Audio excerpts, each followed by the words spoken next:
இந்த கிளாஸில் நம்ம கிளாசிக்கல் மெக்கானிக்ஸில் பேசிக்கான சில விஷயத்தெல்லாம் டிஸ்கஸ் பண்ணலாம்.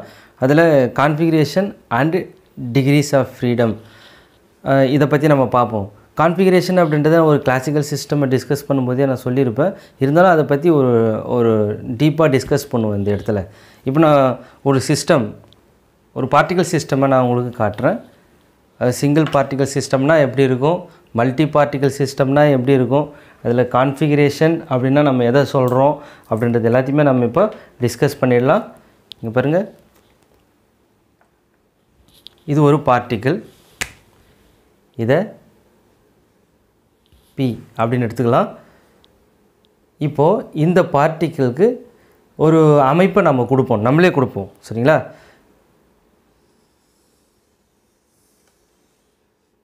இப்படி போடுறேன் நான். இப்போ இந்த பார்ட்டிகல் சிஸ்டமில் இது ஒரு சிங்கிள் பார்ட்டிகல் சிஸ்டம் அப்படின்னு வச்சுப்போம். இப்போ இந்த பொசிஷனை எப்படி மீன் பண்ணுறது அப்படின்னா,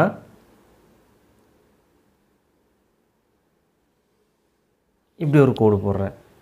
சரிங்களா? இது OP அப்படின்னு எடுத்துக்கிறோம்.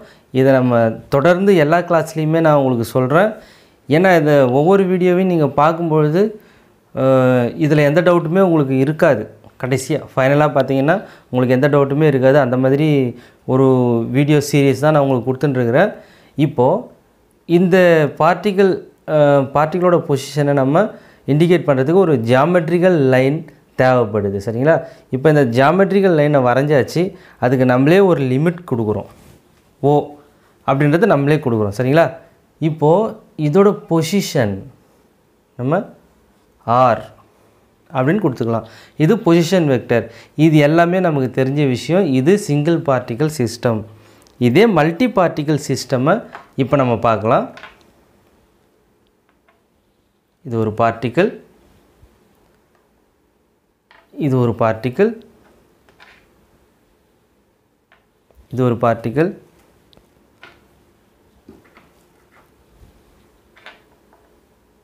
சரிங்களா? இந்த மாதிரி வச்சுருவோம். இப்போ இது வந்து மல்டி பார்ட்டிகல் சிஸ்டம். இப்போ நம்ம என்ன பண்ணுறோம், ஃபஸ்ட்டு P அப்படின்னு பேர் கொடுத்தாச்சு. அதுக்கப்புறம் P1, P2, P3, P4, P5. இப்போ இது வந்து ஒரு மல்டி பார்ட்டிகல் சிஸ்டம். சரிங்களா? இப்போ நம்ம இதில் வந்து ஒவ்வொரு பார்ட்டிகளுக்கும் பொசிஷன் நம்ம மென்ஷன் பண்ணணும்ல. இப்போ பொசிஷன் வெக்டர் நம்ம ஒவ்வொன்றுத்துக்கும் வரையலாம்.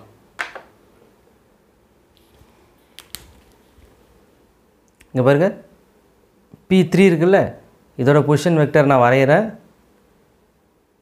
O. சரிங்களா? இந்த பார்ட்டிகளோட பொசிஷன்லேருந்து Oவுக்கு ஒரு லைன் வரைகிறேன், இது R. அதே மாதிரி P2லேருந்து நான் ஒரு லைன் வரைகிறேன், இது ஒரு பொசிஷன் வெக்டர். இப்போ P1லேருந்து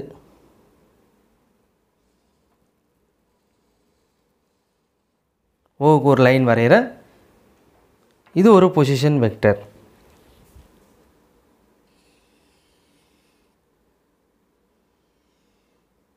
சரிங்களா? இப்போ ஒவ்வொன்றுலேருந்து ஒரு பொசிஷன் வெக்டர் நம்ம வரைஞ்சாச்சு. இப்போ P அப்படின்றதால இங்கே நம்ம R அப்படின்னு சொன்னோம். இது R1, R2, R3, R4, R5. சரிங்களா? இப்போது ஒவ்வொரு பார்ட்டிகளோட பொசிஷனும் எங்கே ஜாயின் ஆகுது அப்படின்னா பாயிண்ட் Oவில் ஜாயின் ஆகுது. அப்போ இதை தான் நம்ம ஆரிஜின் அப்படின்னு சொல்கிறோம். சரி, இப்போ இந்த ஆரிஜின் அப்படின்றத நம்ம டிசைட் பண்ணியாச்சு. இப்போ இந்த பார்ட்டிகளோட ஒவ்வொரு பாயிண்ட்டும் இருக்குல்ல, இந்த பாயிண்ட் இந்த பாயிண்ட்டு, இதை தான் கான்ஃபிகரேஷன் அப்படின்னு சொல்கிறோம். கான்ஃபிகரேஷன். இப்போ இந்த கான்ஃபிகரேஷன் அப்படின்றத நம்ம ஒரு சிஸ்டமில் அந்த பார்ட்டிகளோட பொசிஷனை தான் மீன் பண்ணுது கான்ஃபிகரேஷன் அப்படின்றது. இப்போ இந்த கான்ஃபிகரேஷன் ஆஃப் எ சிஸ்டம் அப்படின்னா இதை எக்ஸாக்டாக எப்படி சொல்கிறோம், எதை வச்சு சொல்கிறோம் அப்படின்னா இந்த பொசிஷன் வெக்டரை வச்சு தான். பேசிக் ஐடியா என்னென்னா ஆரிஜின். இப்போ ஆரிஜின்லேருந்து ஒரு பார்ட்டிகள் எவ்வளோ தூரத்தில் இருக்குது அப்படின்றத மீன் பண்ணுறது இந்த பொசிஷன் வெக்டர். அப்போது இங்கே நம்ம எழுதணும் அப்படின்னா OP OP1 OP2 OP3 OP4 அப்படின்னு எழுதும்போது R1 R2 R3 R4 அப்படின்னு எழுதும். அப்போ டோட்டலாக நம்ம பார்த்திங்கன்னா ஒரு செட் ஆஃப் கோஆர்டினேட்ஸ் எப்படி எழுதலாம் அப்படின்னா RI, இங்கே I = 1 2 3 4 and so on அப்படின்னு நம்ம எழுதிக்கலாம். அப்போது இந்த இந்த மல்டி பார்ட்டிகல் சிஸ்டமில் கான்ஃபிகரேஷன் அப்படின்றது எதை மீன் பண்ணுதுன்னா ஒரு பார்ட்டிகளோட பொசிஷனை மீன் பண்ணுது. அந்த பொசிஷன் நம்ம எப்படி டிஃபைன் பண்ணலாம் எக்ஸாக்டாக அப்படின்னா ஒரு ஆரிஜின், ஒரு பொசிஷன் வெக்டர், இது ரெண்டுமே நமக்கு தேவைப்படுது. அதை தாண்டி ஒரு ஜியாமெட்ரிக்கல் டயக்ராம் தேவைப்படுது. சரிங்களா? கண்டிப்பாக இந்த ஜியாமெட்ரிக் லைனை பேஸ் பண்ணி தான் நம்ம ஒரு பார்ட்டிகளை எக்ஸாக்டாக டிஃபைன் பண்ண முடியும், ரெப்ரசன்ட் பண்ண முடியும் அப்படின்றது தான் கிளாசிக்கல் சிஸ்டமில் முக்கியமான விஷயம். அப்போ இங்கே ஃபைனலாக நம்ம என்ன சொல்லலாம் அப்படின்னா RI இஸ் பொசிஷன் வெக்டர்ஸ்.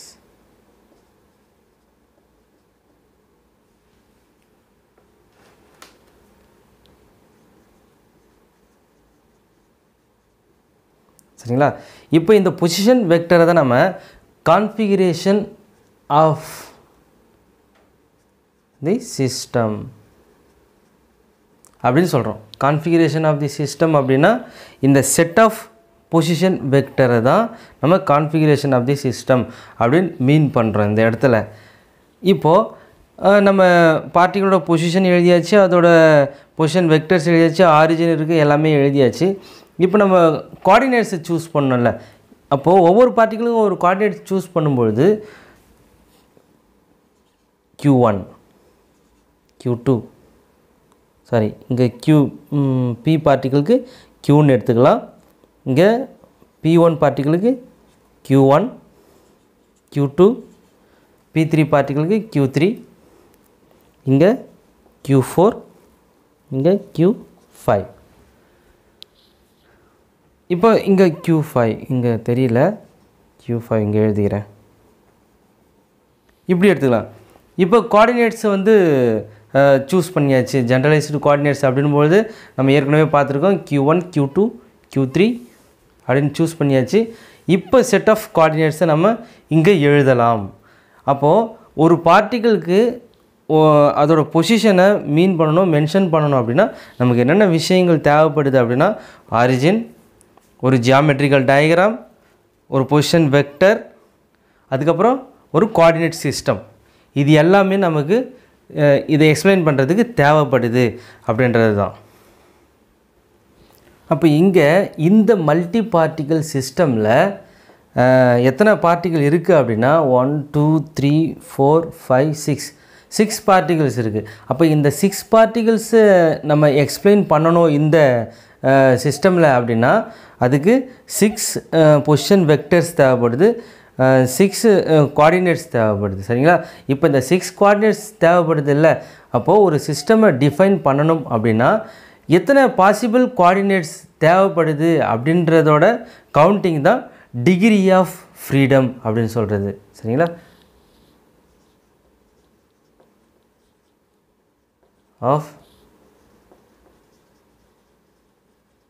அப்போ நம்ம இந்த சிஸ்டம், இந்த மல்டி பார்ட்டிகல் சிஸ்டமை நம்ம எக்ஸ்பிளைன் பண்ணணும் அப்படின்னா நம்ம என்ன பண்ணணும், இந்த கோஆர்டினேட்டை பேஸ் பண்ணி ஒவ்வொரு பார்ட்டிகளுக்கும் ஒவ்வொரு ஈக்குவேஷன் எழுதணும். சரிங்களா? இப்போ ஒவ்வொரு பார்ட்டிகளுக்கும் நம்ம ஒவ்வொரு ஈக்குவேஷன் எழுதும்போது இங்கே 6 ஈக்குவேஷன்ஸ் எழுதுனா நம்ம இந்த பார்ட்டிகளை கரெக்டாக இந்த சிஸ்டமை கரெக்டாக ஸ்டடி பண்ணுறோம் அப்படின்றது தான் அதோட மீனிங். அப்போது இந்த கான்ஃபிகரேஷன், பொசிஷன் வெக்டர், இந்த கோஆர்டினேட் சிஸ்டம், இது எல்லாத்துக்கும் ரிலேட்டடாக இந்த டிகிரி ஆஃப் ஃப்ரீடம் அப்படின்றது ரொம்ப இம்பார்ட்டண்ட்டான ஒரு விஷயமா இருக்குது, இதுக்கு ரிலேட்டடாக இருக்கிறது. சரிங்களா? அப்போ டிகிரி ஆஃப் ஃப்ரீடம் அப்படின்னா ஒரு சிஸ்டமை கரெக்டாக அண்டர்ஸ்டாண்ட் பண்ணிக்கணும்னா நம்பர் ஆஃப் கோஆர்டினேட்ஸ் தேவைப்படுது. இந்த நம்பர் ஆஃப் கோஆர்டினேட்ஸ் அப்படின்றது தான் நம்ம டிகிரி ஆஃப் ஃப்ரீடம் அப்படின்னு சொல்கிறோம். இந்த டிகிரி ஆஃப் ஃப்ரீடமை பேஸ் பண்ணி தான் ஒரு சிஸ்டமை எக்ஸ்பிளைன் பண்ணுறதுக்கு எத்தனை ஈக்குவேஷன் வேணும் அப்படின்றதையே நம்ம டிசைட் பண்ண முடியும் அப்படின்றது தான். சரிங்களா? அதனால தான் இந்த கான்ஃபிகரேஷன் அண்ட் டிகிரிஸ் ஆஃப் ஃப்ரீடமை ஒன்றா நம்ம இங்கே டிஸ்கஸ் பண்ணுறோம். ரைட். அப்போ a multi particle system S may be consist of any number of particles P1 P2 called configuration. R1 R2 R3 Ri any geometrical possible set of values for the position vectors set சரிங்களா Ri is a configuration of the system. நம்ம இவ்வளோ நேரம் discuss பண்ண அதே விஷயம் தான், அதை நம்ம அப்படியே இங்கே சென்டென்ஸாக எழுதியிருக்கோம் சரிங்களா. அப்போது இந்த Ri அப்படின்றது ஒரு செட் ஆஃப் பொசிஷன் வெக்டர்ஸ், இதுதான் வந்து கான்ஃபிகரேஷன் ஆஃப் தி சிஸ்டம் அப்படின்னு சொல்கிறோம். இப்போ டிகிரிஸ் ஆஃப் ஃப்ரீடம் அப்படின்னா என்னென்னு பார்க்கலாம். நம்ம ஏற்கனவே டிஸ்கஸ் பண்ண மாதிரி அந்த கான்ஃபிகரேஷன் ஸ்பேஸில் நம்ம மென்ஷன் பண்ணுற நம்பர் ஆஃப் கோஆர்டினேட்ஸ் அதை பேஸ் பண்ணி தான் இங்கே நம்ம டிகிரி ஆஃப் ஃப்ரீடமை சொல்கிறோம். Degree of freedom, the number of generalized coordinates needed to specify the configuration of a system. அப்போது இங்கே நல்லா இன்னொரு வாட்டி படிக்கிறேன். the number of generalized coordinates needed, நம்ம ஏற்கனவே number of generalized coordinates அப்படின்றத இங்கே பாருங்கள் q, q1, q2, q3, q4, q5 இதெல்லாமே மென்ஷன் பண்ணிருக்கிறோம். இதான் number of coordinates அப்படின்றது needed to specify the configuration of a system. அப்போது இந்த சிஸ்டமில், இந்த மல்டி பார்ட்டிகல் சிஸ்டமில் நமக்கு இந்த சிஸ்டமை எக்ஸ்பிளைன் பண்ணுறதுக்காக எத்தனை கோஆர்டினேட்ஸ் தேவைப்படுது அப்படின்றது தான் இங்கே. அப்போது 1 2 3 4 5 6 அப்படின்னு நம்ம கவுண்ட் பண்ணியாச்சு.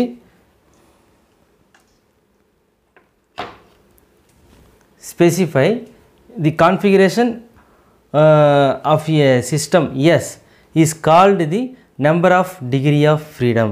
அப்புறம் அந்த ஜென்ரலைஸ்டு கோஆர்டினேட்ஸோட எண்ணிக்கையை பொறுத்து தான் நம்ம டிகிரி ஆஃப் ஃப்ரீடமையே டிசைட் பண்ணுறோம் அப்படின்றது நீங்கள் நல்லா தெரிஞ்சுக்கங்க. Importance of degrees of freedom அப்படின்றது அடுத்தது. The number of degree of freedom of a system is important because it is equal to number of equations that are needed to determine the motion of the system. அப்போ இந்த decrease of ஃப்ரீடமை base பண்ணி நம்ம எத்தனை coordinates choose பண்ணுறோமோ அத்தனை கோஆர்டினேட்ஸுக்கு நம்ம என்ன பண்ணணும், ஈக்குவேஷன் எழுதணும். அப்போ நம்பர் ஆஃப் ஈக்குவேஷன் எதை பேஸ் பண்ணி டிசைட் பண்ணுது ஒரு சிஸ்டம் அப்படின்னா டிகிரி ஆஃப் ஃப்ரீடமை பேஸ் பண்ணி தான் சரிங்களா. இப்போ டிகிரி ஆஃப் ஃப்ரீடமுக்கு சில examples. Degree of freedom of some mechanical systems.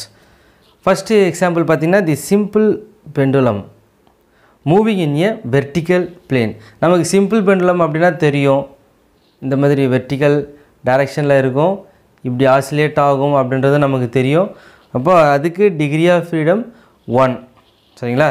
அது பாசிபிள் மூமெண்ட் வந்து வெர்டிக்கலாக தான் ஆசிலேட் ஆகும், அதனால் அது டிகிரி ஆஃப் ஃப்ரீடம் 1 அப்படின்னு நம்ம சொல்லலாம்.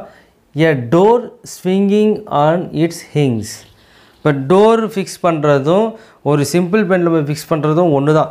இது வெர்டிக்கலாக இருக்கும், அங்கே வெர்டிக்கலாக ஃபிக்ஸ் பண்ணியிருப்பாங்க சரிங்களா.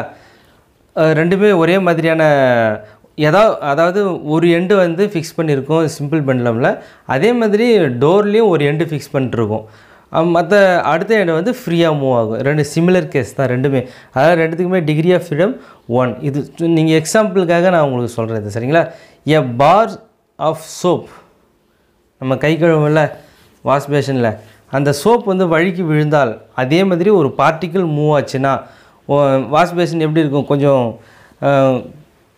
கர்வேச்சராக தான் இருக்கும் சரிங்களா. A bar of soap or a particle sliding on the inside of a hemispherical basin. Basin எப்படி இருக்கும், கொஞ்சம் வளைஞ்சு தானே இருக்கும்.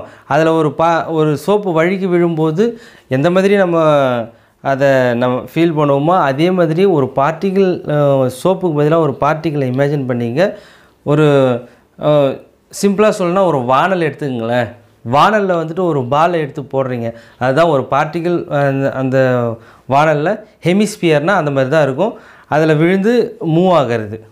அப்போ நமக்கு எத்தனை பாசிபிள் கோஆர்டினேட்ஸ் தேவைப்படுது அப்படின்னா 3 தேவைப்படுது சரிங்களா. நம்ம ஸ்பெரிக்கல் கோஆர்டினேட் சிஸ்டமில் நம்ம பார்த்துருப்போம். அதே மாதிரி இங்கே 3 கோஆர்டினேட்ஸ் தேவைப்படும். அப்போது இதுக்கு டிகிரி ஆஃப் ஃப்ரீடமும் 3 தான். அப்போ இங்கே ஒவ்வொரு கோஆர்டினேட்ஸ் பேஸ் பண்ணி எழுதும்போது சிம்பிள் பண்ணலாம்னா சிங்கிள் ஈக்குவேஷன் இருந்தாலே போதும். அப்போ இந்த டோருக்கு பார்த்தீங்கன்னா சிங்கிள் ஈக்குவேஷன், இங்கே பார்த்தீங்கன்னா 3 ஈக்குவேஷன்ஸ் எழுதணும். சரிங்களா? ஆர் டீட்டா பை அப்படின்னா ஆருக்கு ஒரு ஈக்குவேஷன் எழுதணும், டீட்டாவுக்கு ஒரு ஈக்குவேஷன் எழுதணும், பைக்கு ஒரு ஈக்குவேஷன் எழுதணும் அப்படின்றது நம்ம தெரிஞ்சுக்கணும். சரிங்களா?